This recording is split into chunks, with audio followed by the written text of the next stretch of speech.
Now that we finished spatchcocking the chickens, I'm going to show you two different techniques that you can use to prepare and cook the birds.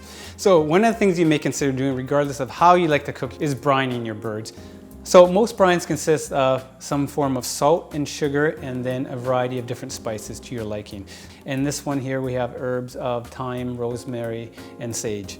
So we've left this brining overnight. If you're going to spatchcock it, definitely brine it spatchcock, not whole. Brine for at least 12 hours. I recommend 24. Some people will brine as long as 48 hours. There's no right or wrong, it's just personal preference. Now we're going to move on to the two most common techniques I think most people are using in their kitchens. One is either roasting their chicken or grilling it on the barbecue. And what's really great about this is all the conventional methods that you would normally use for whole chickens still applies to spatchcock chicken.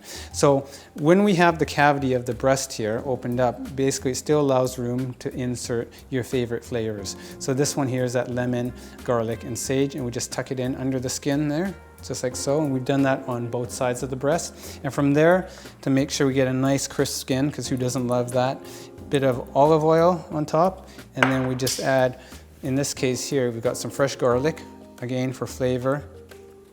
Paprika is a great spice to use on any of your poultry for coloration.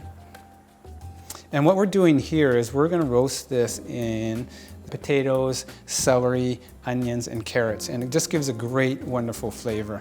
Smear that around there to get good covering, and then I just like to finish it off with some salt and pepper.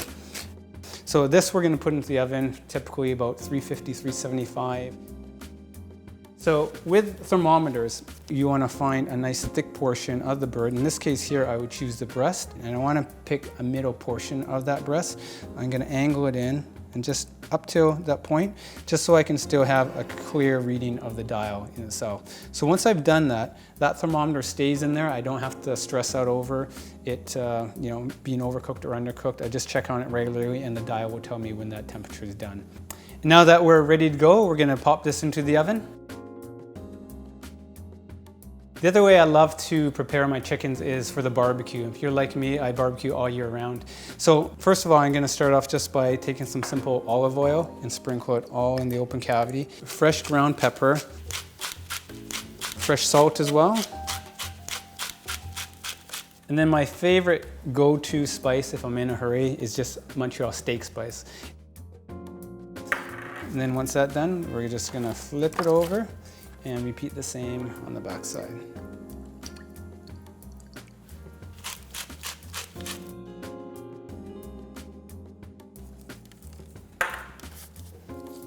And now we're just going to, with the oil and herbs mixed in, we're just going to spread it around and make sure everything's good to go. The last thing I want to touch base on is safety from a cross-contamination perspective. So obviously we talked before about cleaning counters properly. Don't forget the tools that I've touched, right? You're going from raw chicken to touching things from the spice mills and the oil as well. So give those a quick wipe down with your combination of bleach and wash water. Now that we've got our chicken off the grill, we're going to show you a simple way how to portion it up. And this is one, again, the great benefits of spatchcocking the chicken in terms of you don't have to worry about how to carve it as you would a traditional roasted bird.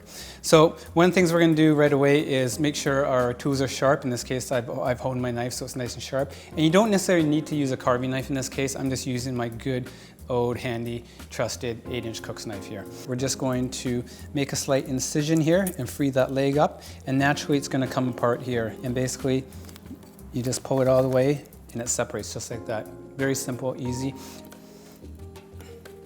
So to portion this, I'm just going to turn over to the side here, and basically what you're going through is right through this joint here. Pull it away here and we get our thigh and our leg. And we'll do the same on the other side. We're just going to make this slight incision here and pull that leg away. So we've got our thigh and our drumstick there.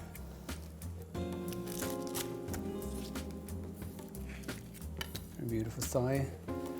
So now all we have left is basically the breast and the two wings here. So the wings, for ease, some people like to flip it over. It's a little bit easier for visual. You're just going to follow along that joint there and cut along.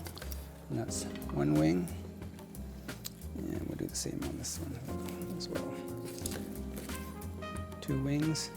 So once we flip it back over, we follow this natural incision here we have on the breast, and we're basically just cut straight down No worries about any bones or damaging the knife or chipping it. And from here, the only cartilage or bone we have here is just from the back here, and that's pretty soft. If you so desire to, we can then portion this further just by turning the breast to the side and just making some small incisions. Beautiful juicy meat.